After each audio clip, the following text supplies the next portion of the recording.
प्रिय मित्रों, तो लीजिए एक बार फिर से मैं आपके लिए हाजिर हूँ रीट मेंस 2023 के लिए। और विज्ञान के जो क्वेश्चन है, बहुत ही शानदार क्वेश्चन में एक एक क्वेश्चन सेलेक्ट कर लाया हूँ, जहाँ आपका जो अधीनस्थ सेवा चयन बोर्ड चला जाता है और जहाँ से क्वेश्चन निकाल के लाता है, मैंने वहीं पर जाने की कोशिश की है। तो आज का ये 5वां वीडियो मैं इसके पहले बता चुका हूँ, आज ये इसका 6ठा होगा। और विज्ञान के कुछ क्वेश्चंस लेकर के आया हूँ मैं, आप इनको पढ़ना, बहुत फायदा होगा। बहुत ही अच्छे क्वेश्चन मैं लेकर के आया हूँ। तो लीजिए मैं स्टार्ट करता हूँ आज के मेन क्वेश्चंस।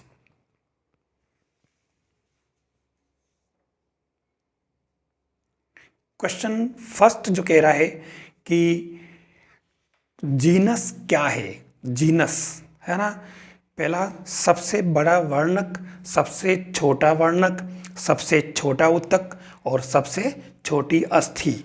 आपको बताना है इसका सही उत्तर। बताएं क्या है इसके अंदर। इसमें बी वाला ऑप्शन करेक्ट है, सबसे छोटा वर्णक, ये इसका सही आंसर है। नेक्स्ट क्वेश्चन की बात करूं मैं, क्वेश्चन सेकंड है नेक्स्ट वाला, एंजाइम मूल रूप से क्या है। बहुत ही अच्छा प्रश्न है। देखिए, सारी चीजें हम पढ़ चुके हैं, लेकिन क्वेश्चन ऐसे आते हैं कि हम कंफ्यूज हो जाते हैं। एंजाइम मूल रूप से क्या है। कार्बोहाइड्रेट, प्रोटीन, वसा या फिर अमीनो अम्ल, क्या है आप बताएं। मूल रूप से ये क्या है, प्रोटीन है। प्रोटीन सही आंसर है, ध्यान देना। नेक्स्ट क्वेश्चन आ रहा है, वो है लार की पीएच कितनी होती। पीएच है ना, पावर ऑफ हाइड्रोजन आयन, है ना। पीएच आप जानते हैं, पावर ऑफ हाइड्रोजन आयन। तो लार की पीएच कितनी होती है, ये इसने पूछा है। ठीक है, अम्लीय मतलब और क्षारीय या अपक्षारीय या उदासीन, बताना है आपको क्या है। सही आंसर बताइए आप। लार की पीएच क्षारीय प्रकृति होती है। लार जो है वो क्षारीय प्रकृति की होती है, ये सही आंसर है, इसका ध्यान देना। नेक्स्ट क्वेश्चन, शरीर की सबसे बड़ी ग्रंथि जिसका सामान्य वयस्क में भार लगभग 1.5 किलोग्राम होता है। सही आंसर आपको बताना है। पीयूष, हाइपोथैलेमस, एड्रिनल और यकृत। आप बताएं सही आंसर क्या है। ये सही आंसर है इसका डी वाला, यकृत। यकृत ही सबसे बड़ी ग्रंथि और इसका भार 1.5 किलोग्राम होता है। वैसे भी इसने सबसे बड़ी ग्रंथि इसके अंदर दे दी है, तो आप आराम से समझ सकते हैं इसका सही आंसर क्या है। फिर नेक्स्ट क्वेश्चन जो है वो है, मानसिक तनाव और गुस्से के समय किस हार्मोन की सांद्रता बढ़ जाती है, ये इसने पूछा है। मानसिक तनाव और गुस्से के समय किस हार्मोन की सांद्रता बढ़ जाती है।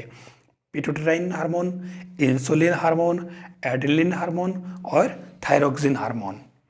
बताएं आप सही आंसर क्या होगा। इसका सही आंसर है एड्रेनलिन हार्मोन। आपको पता होगा ये एड्रिनल ग्रंथि से स्थित होता है और इसको करो या मरो जो भी कहते हैं, संकटकालीन हार्मोन भी कहते हैं इसको। ठीक है, अपन ने बहुत अच्छे तरीके से इसको पढ़ रखा है, तो सी इसका सही आंसर है। अगला क्वेश्चन कह रहा है, किस हार्मोन के अधिक स्त्रवण से यानी अधिक स्त्रवण होने से हाइपोग्लाइसीमिया रोग होता है। हाइपोग्लाइसीमिया रोग, ऐसे प्रश्न ही पूछे जाते हैं, ध्यान रखना। ऑप्शन दे रखा है इंसुलिन, एड्रेनलिन, थायरोक्सिन और थाइमोसिन। अब आपको बताना है सही आंसर, बताइए।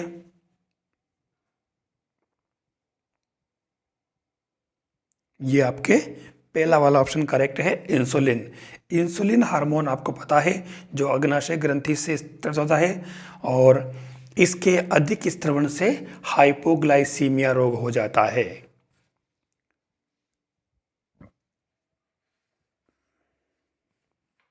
अगला क्वेश्चन ये कह रहा है, कौन सा हार्मोन 3F हार्मोन के नाम से जाना जाता है। 3F ठीक है, बायोलॉजिकल जो टर्मिनोलॉजी है थोड़ा सा लेकिन आपने है इसमें सिलेबस में।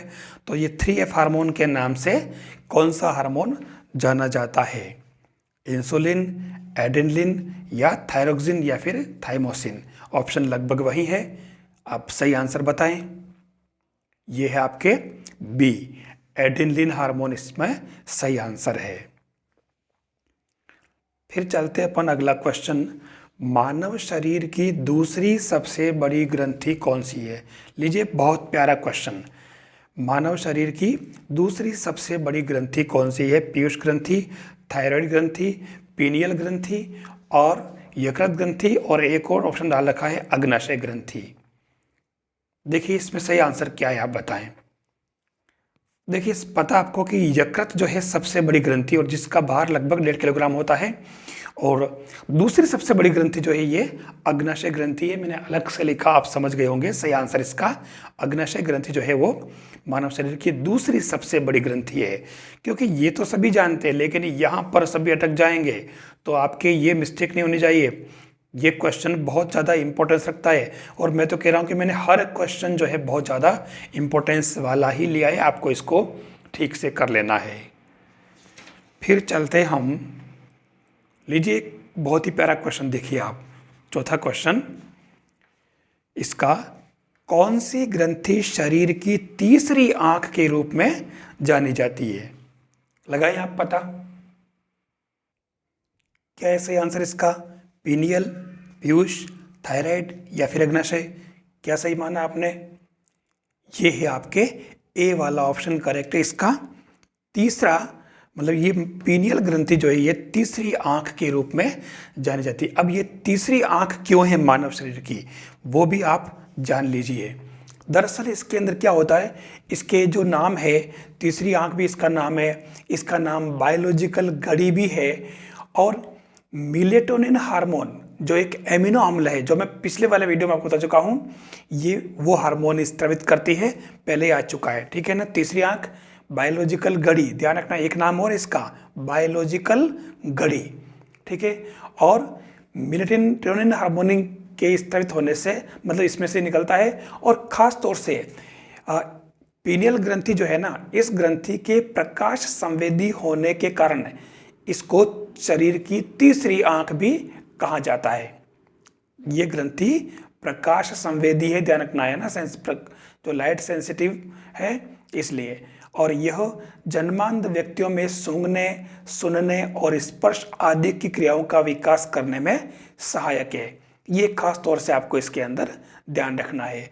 ये बहुत ही इंपॉर्टेंट प्रश्न था, मैंने लिया बायोलॉजिकल घड़ी, तीसरी आंख, पीनियल ग्रंथि, ये सभी आपको ध्यान रखनी है इसके अंदर, ताकि ये प्रश्न आपके आए तो आपके गलत नहीं हो। अगला प्रश्न, मिक्सोडेमा रोग किस हार्मोन की कमी से होता है? मिक्सोडेमा रोग नाम सुना है आपने, शायद ये वर्ड में पिछले किसी एक वीडियो में इसको मैं ले चुका हूं। थायरोक्सिन, इंसुलिन, ऑक्सीटोसिन या थाइमोसिन? तो सही आंसर आप बता दें क्या होगा? मिक्सोडेमा रोग, इसका सही आंसर है थायरोक्सिन हार्मोन। ध्यान रखना, थायरोक्सिन हार्मोन की कमी से होने वाला ये रोग है, और ये रोग ज़्यादातर वयस्क जो होते हैं ना उनके अंदर पाया जाता है। अब इसमें होता क्या है मिक्सोडेमा के अंदर, इसमें जो रोगी होता है जिसके थायरोक्सिन की कमी हो जाती है हार्मोन की, उसके बाल झड़ने लगते हैं, त्वचा ढीली हो जाती है बिल्कुल ऐसे और फूल जाती है, और शरीर इसका काफ़ी मोटा हो जाता है। इसके अलावा रोगी मानसिक रूप से अविकसित हो जाता है। ये सारी प्रॉब्लम इसके अंदर आती है मिक्सोडेमा के अंदर, ठीक है। और ये सब इसके पीछे कौन रीज़न है? थायरोक्सिन हार्मोन की कमी। तो ये आपके लिए बहुत ही अच्छा प्रश्न है, आपको इसको ठीक से याद रखना होगा।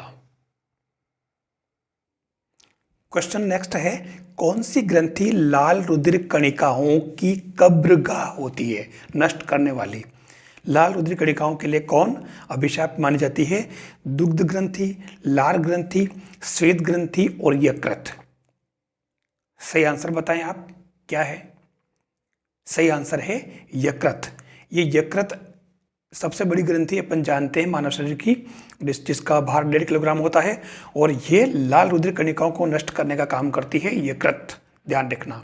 और इसलिए इसको यकृत को लाल रुधिर कणिकाओं की कब्रगाह कहा जाता है।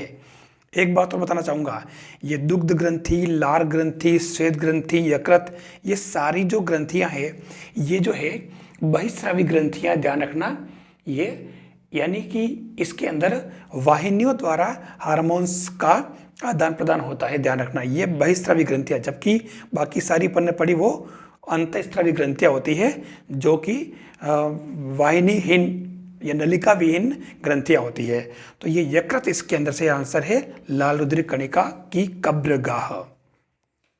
अगला प्रश्न है, अब टॉपिक चेंज, 2 टॉपिक डाले मैंने खासतौर से इसके अंदर। दूसरा क्वेश्चन अगला है, पोषणीय विकास, जिसको अपन स्थायी विकास भी कहते हैं, ठीक है, ध्यान देना। पोस्ट सस्टेनेबल डेवलपमेंट से संबंधित रचना द केयरलेस टेक्नोलॉजी, बहुत ही अच्छा प्रश्न। द केयरलेस टेक्नोलॉजी के लेखक कौन है? फार्वर व मिल्टन, फार्वर व डेली, मिल्टन व डेली, या फिर खाली डेली? बताएं आप। इसका सही आंसर है फार्वर व मिल्टन। इन दोनों ने मिलकर के पोषणीय विकास पर से संबंधित रचना द केयरलेस टेक्नोलॉजी के को इसने रचना की है। ये आपको इसके अंदर ध्यान रखना होगा। बहुत ही अच्छा है, मतलब इसमें नाम ही क्या दिया, द केयरलेस टेक्नोलॉजी। तो टेक्नोलॉजी तो बढ़ रही है लेकिन केयरलेस है, तभी तो सस्टेनेबल डेवलपमेंट को जो है उस पर कमी आ रही है। अगला क्वेश्चन कह रहा है, ग्रीन हाउस उत्सर्जन पर टैक्स लगाने वाला प्रथम वैश्विक देश कौन सा है? चीन, अमेरिका, भारत, या फिर न्यूजीलैंड? बताएं आप सही आंसर इसका। मुझे मालूम है आप क्या भरेंगे, चीन नहीं है, न्यूजीलैंड। ध्यान देना, चीन तो और हटाने वाला होगा। न्यूजीलैंड ही एक ऐसा देश है जिसने ग्रीन हाउस उत्सर्जन पर टैक्स लगाना शुरू किया सबसे पहली बार, ठीक है। तो ये आपको इसके अंदर ध्यान रखना होगा। फिर अगला क्वेश्चन जो है, रेड डाटा बुक का प्रकाशन 1972 में किया गया, वो किस संस्था द्वारा किया है? IPCC, IUCN, UNEP, WMO? आपको बताना है सही आंसर इसका, किसने किया? IUCN, आईकॉन ने किया है, ध्यान देना, ठीक है। तो ये तो आपको पता ही है कि रेड डाटा बुक क्या है, इसके बारे में बताने की जरूरत नहीं है। 1972 में किया गया और आईकॉन ने इस संस्था का सबसे पहले मतलब ये प्रकाशन किया है।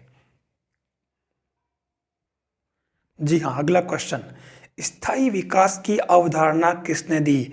ये स्थायी विकास अभी जो पीछे काम आया था पोषणीय विकास, ये वही स्थायी विकास, पोषणीय विकास, सस्टेनेबल डेवलपमेंट, दीर्घकालीन विकास, सुस्थिर विकास, ये सारे नाम इसी के, अनुकूलतम विकास, ऑप्टिमम डेवलपमेंट, ये सारे इसी के नाम हैं, ठीक है। और इस अवधारणा को किसने दिया? क्योंकि ये प्रश्न शायद मुझे लग रहा है मैंने पिछले वाले किसी लेक्चर के अंदर भी लिया है और मैंने इसको फिर से रिपीट किया है, क्योंकि ये प्रश्न बहुत ज़्यादा इम्पोर्टेंस रखता है। और इसके अंदर सही आंसर है हार्लेन ब्रूटलैंड।